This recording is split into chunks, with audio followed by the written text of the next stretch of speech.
하나님은 우리가 행복하게 살기를 원하십니다. 그러나 현실에는 많은 문제가 있습니다. 그래서 어려움을 겪습니다. 하나님은 이런 우리에게 성경을 통해 말씀하십니다. 오늘도 성경을 읽으며 하나님의 생각을 같이 살펴보도록 합시다. 그러면 하나님께 함께 예배하겠습니다. 사도신경으로 우리의 신앙을 고백합시다. 나는 전능하신 아버지 하나님, 천지의 창조주를 믿습니다. 나는 그의 유일하신 아들, 우리 주 예수 그리스도를 믿습니다. 그는 성령으로 잉태되어 동정녀 마리아에게서 나시고 본디오 빌라도에게 고난을 받아 십자가에 못 박혀 죽으시고 장사된 지 사흘 만에 죽은 자 가운데서 다시 살아나셨으며 하늘에 오르시어 전능하신 아버지 하나님 우편에 앉아 계시다가 거기로부터 살아있는 자와 죽은 자를 심판하러 오십니다. 나는 성령을 믿으며 거룩한 공교회와 성도의 교제와 죄를 용서받는 것과 몸의 부활과 영생을 믿습니다. 아멘. 오늘 살펴보실 하나님의 말씀은 창세기 32장입니다. 창세기 32장 27절부터 29절의 말씀을 읽겠습니다. 그가 야곱에게 물었다. 너의 이름이 무엇이냐? 야곱이 대답하였다.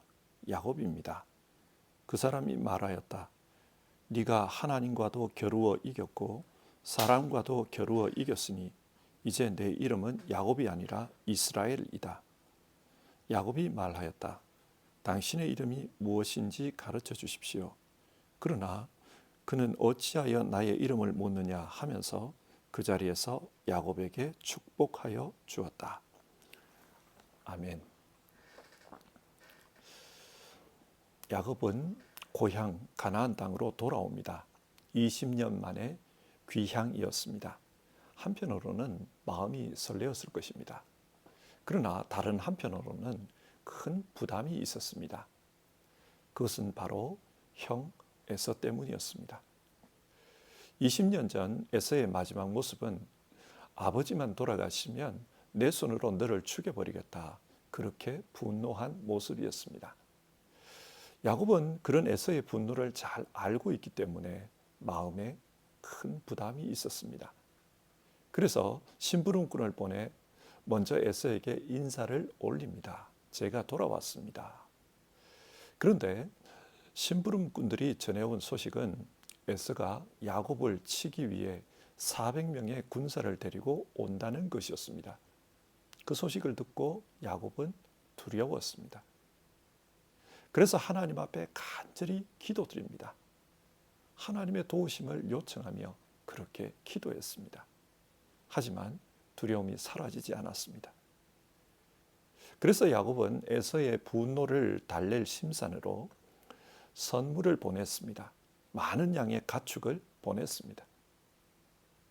그러나 그렇게 해도 불안은 사라지지 않았습니다. 우리도 살면서 이런 상황을 만날 때가 있습니다. 분명히 풀어야 할 그런 문제가 있는데 시간이 흐르면 흐를수록 문제가 더 꼬입니다.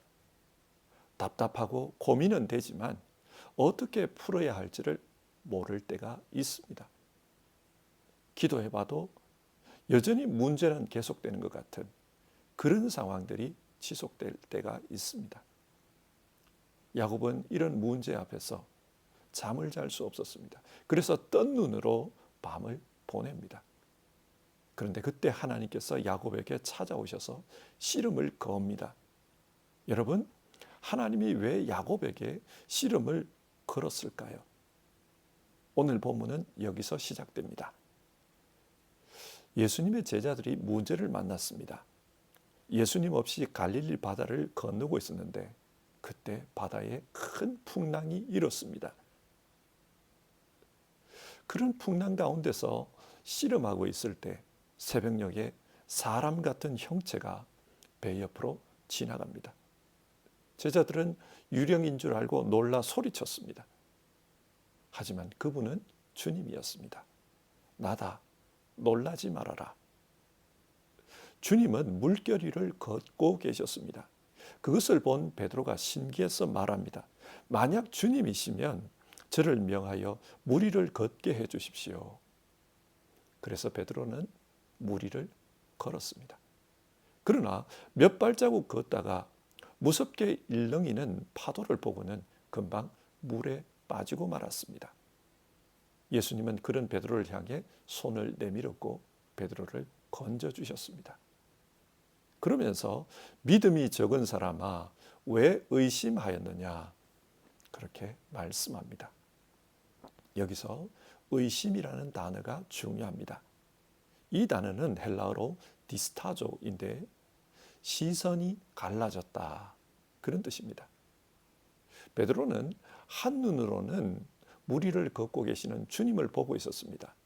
그러나 다른 한눈으로는 일렁이는 파도를 보고 있었습니다.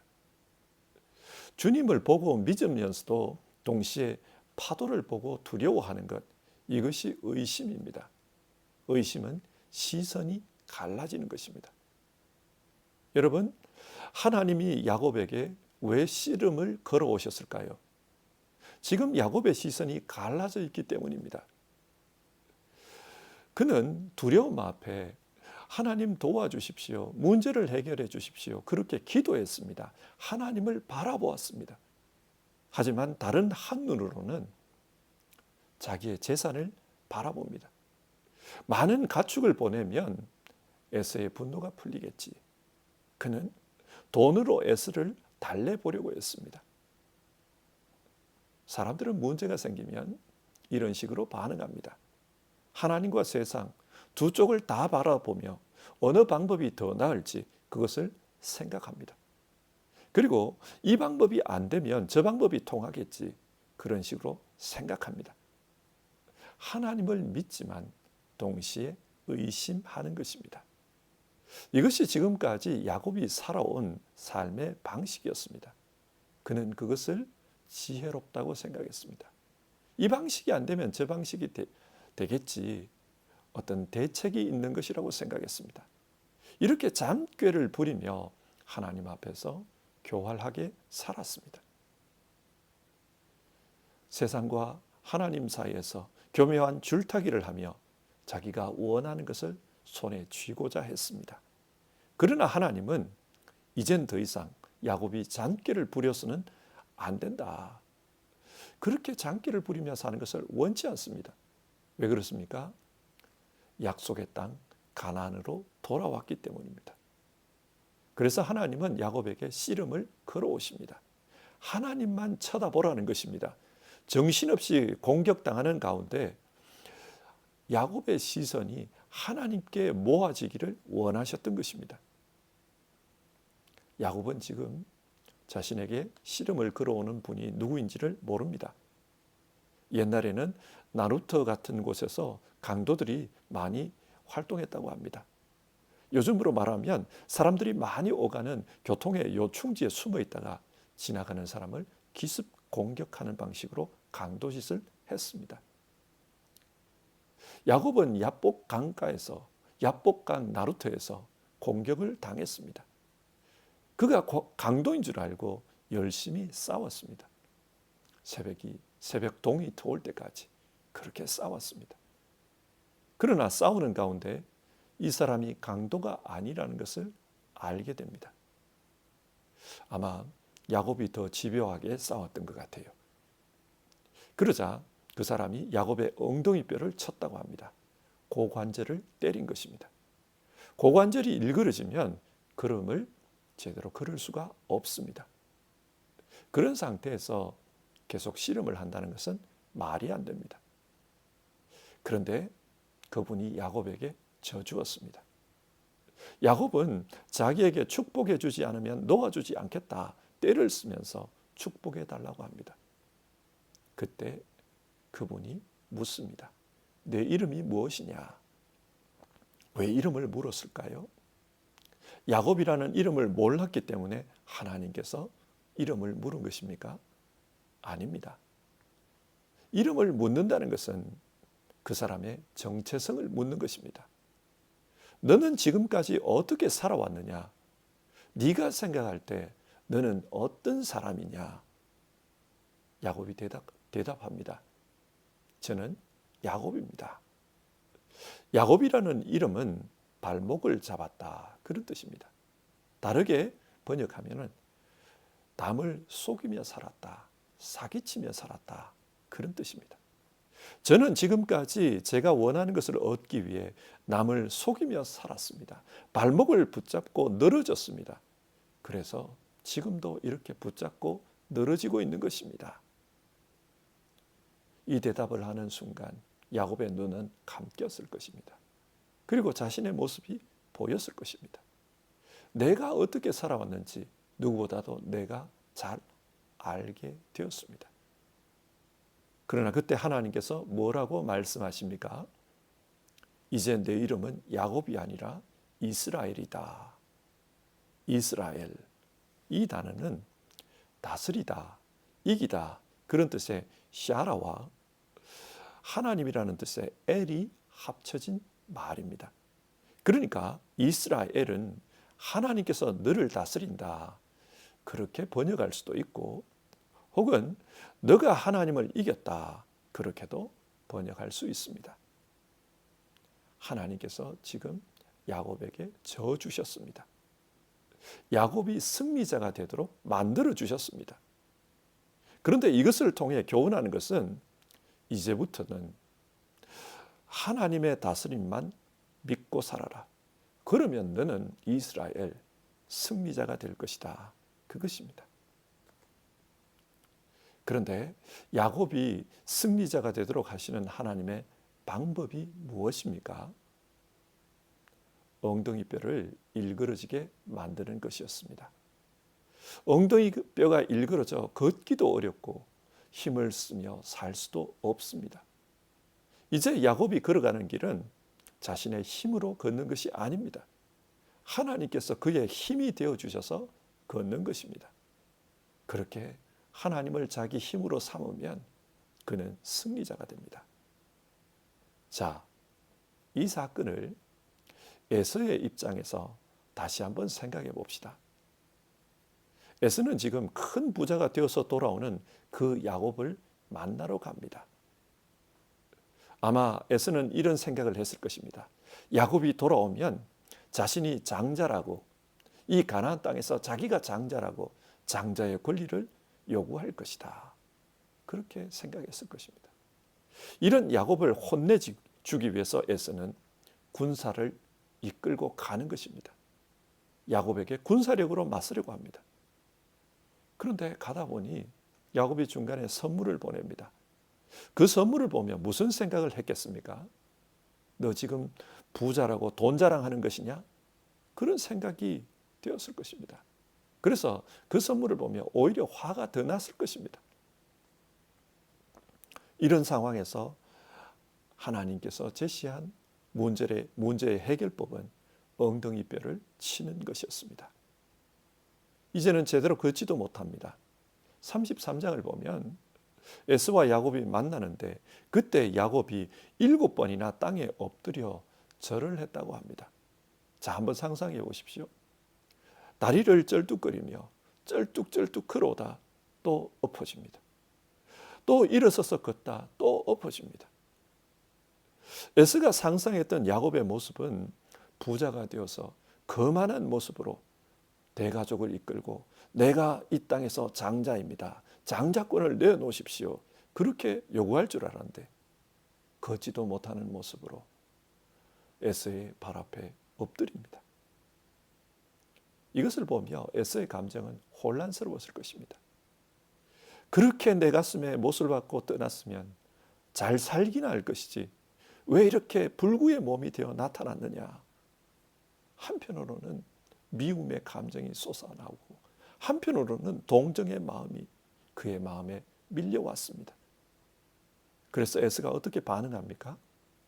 33장 4절을 보면요, 에서가 달려와서 야곱을 안고 엉엉 울었다고 합니다. 그 동생을 보며 너무나도 가슴이 아팠던 것입니다. 그 순간 모든 분노는 사라지고 봄 햇살에 눈 녹듯이 문제가 녹아내렸습니다. 하나님은 이렇게 문제를 푸셨습니다. 여러분, 이 말씀을 통해 성경이 우리에게 교훈하는 바가 무엇입니까? 문제를 만났을 때 어떻게 대처하라고 말씀합니까? 먼저는 하나님께 기도하라고 합니다. 하나님께 기도하되 의심하지 말고 시선을 하나님께 집중하라고 합니다. 그러면 하나님께서 해결책을 만들어 주십니다. 우리가 신앙하면서도 불안한 것은 우리의 시선이 나누어져 있기 때문입니다. 우리는 문제를 만났을 때 하나님을 믿으면서도 동시에 불신의 마음이 있습니다. 그래서 불안합니다. 예수님은 제자들에게 너희는 기도할 때 이방인처럼 기도하지 말라고 했습니다. 너희 하늘 아버지는 너희가 구하기 전에 너희에게 필요한 것이 무엇인지를 다 알고 계신다. 그렇게 말씀하셨습니다. 그러면서 공중의 새를 먹이시고 들의 백합화를 입히시는 너희 하늘 아버지께서 하물며 너희일까 보냐 믿음이 적은 자들아, 그렇게 말씀하셨습니다. 우리는 기도할 때 우리 문제를 위해 우리와 함께 씨름해 주시는 그 하나님을 생각해야 합니다. 하나님은 우리 문제를 위해 우리와 함께 씨름하십니다. 그렇게 씨름하시면서 하나님을 쳐다보라고 하십니다. 하나님을 쳐다보면 하나님께서 해결책을 만들어 주십니다. 우리가 이깁니다. 이스라엘이 됩니다. 하나님을 바라보며 믿음으로 승리하는 그런 사람 되기를 바랍니다. 우리 앞에 있는 문제는 우리의 믿음을 확인하는 기회이고 하나님과 함께 씨름할 수 있는 그런 시간이라는 것을 생각합시다. 두 번째, 성경이 우리에게 말씀하는 것은 기도해도 해결되지 않는 것 같은 때가 있다는 것입니다. 이렇게 해주십시오 기도했는데 응답이 없습니다. 오히려 다른 문제가 생길 때가 있습니다. 그런데 여러분, 이 문제가 하나님의 해결책일 수 있다는 것입니다. 야곱은 엉덩이뼈를 다쳤습니다. 엉덩이뼈를 다쳤기 때문에 에서와 화해할 수 있었습니다. 분명 야곱의 입장에서 엉덩이뼈를 다친 것은 큰 사고입니다. 그러나 하나님은 그 어려움을 통해 문제를 해결하셨습니다. 우리 역시 마찬가지입니다. 하나님, 내게 문제가 있습니다. 이 문제를 해결해 주십시오. 간절히 기도하지만 기도에 응답이 없는 것 같은 때가 있습니다. 문제는 해결되지 않고 또 다른 문제가 생기는 것 같은 그런 상황을 경험할 때가 있습니다. 그러나 여러분, 그 문제로 보이는 것이 하나님의 해결책일 수 있습니다. 왜 그렇습니까? 하나님은 이런 문제를 통해 우리를 낮추십니다. 우리를 겸손하게 만드심으로 문제를 해결하십니다. 예수님을 보십시다. 예수님은 근본 하나님의 본체이십니다. 그러나 낮아져서 인간이 되셨고 십자가에 달려 돌아가셨습니다. 하나님은 이런 낮아짐을 통해 인류 구원이라는 이 문제를 해결하셨습니다.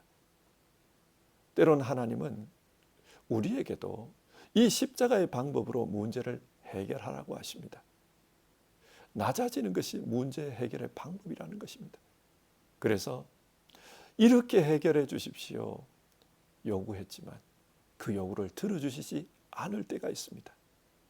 내 은혜가 너에게 족하다, 그렇게 말씀하실 때가 있습니다. 하나님은 우리를 그렇게 낮추십니다. 그렇게 낮추심으로 하나님의 역사가 더 잘 보이게 만드십니다. 우리가 인간관계의 문제를 겪을 때가 있습니다. 인간관계의 문제의 많은 부분은 높아지려고 했기 때문에 생겨난 것입니다. 하나님께서 우리를 낮추실 때 그 낮추심을 통해 해결의 문이 열립니다. 야곱이 승리자가 되는 것, 이스라엘이 되는 것은 누구 위에 올라서고 군림하는 것이 아니라 낮아지고 겸손해졌기 때문이라는 것을 기억합시다. 하나님은 기도해도 응답해 주시지 않는 것 같은 그런 방식으로 우리를 낮추십니다. 그렇게 낮추심으로 문제를 해결하십니다. 말씀을 맺겠습니다. 우리는 문제를 만나며 살아갑니다. 해결을 해야만 하는 그런 문제지만 해결되지 않을 때가 있습니다. 하나님은 그럴 때 야곱이 씨름한 것처럼 하나님 앞에 기도하라고 합니다. 기도로 하나님과 함께 씨름하라고 합니다. 그리고 그 문제를 만났을 때 낙심하지 말고 그 문제가 응답되지 않는 것 같아서 기도해도 응답되지 않는 것 같아서 낙심하지 말고 그 응답되지 아니함 속에 하나님의 해결책이 있다는 것을 기억하라고 합니다. 하나님은 우리를 낮추시고 겸손하게 하셔서 오히려 높여주시고 승리자가 되게 하신다는 것을 기억하라고 합니다. 오늘 우리에게 주어진 성경 말씀을 기억하며 오늘 하루도 믿음으로 살아갑시다. 그러면 우리 모두가 이스라엘 하나님께서 높여주시는 사람이 될 것입니다. 기도하겠습니다. 하나님, 오늘은 야곱의 이야기를 통해 문제를 만났을 때 어떻게 대처해야 하는가 그것에 대한 말씀을 나누었습니다. 하나님, 우리도 야곱처럼 문제를 만났을 때 불안할 때 그때 시선을 하나님께 모으고 하나님께 기도할 수 있는 믿음을 주옵소서. 우리가 기도하면서 시선이 나누어져서 기도하면서도 불안해하고 있는 것은 아닌지 돌아봅니다. 또 문제를 만났을 때 그 문제가 오히려 응답되지 않는 그 기도가 그 속에 해법이 있을 수 있다. 성경 그렇게 말씀하는데요. 우리 역시 응답되지 않는 그 같은 그 기도를 통해 하나님께서 응답하신다는 것을 생각할 수 있게 도와주옵소서. 우리를 낮추시고 그 낮아짐을 통해 하나님께서 높여주신다는 것을 기억하며 사는 우리 되게 하옵소서. 우리 성도님들 문제 앞에서 성경의 교훈을 묵상할 때 하나님이 주시는 지혜를 얻게 하옵소서. 주님의 은혜를 경험하게 하옵소서.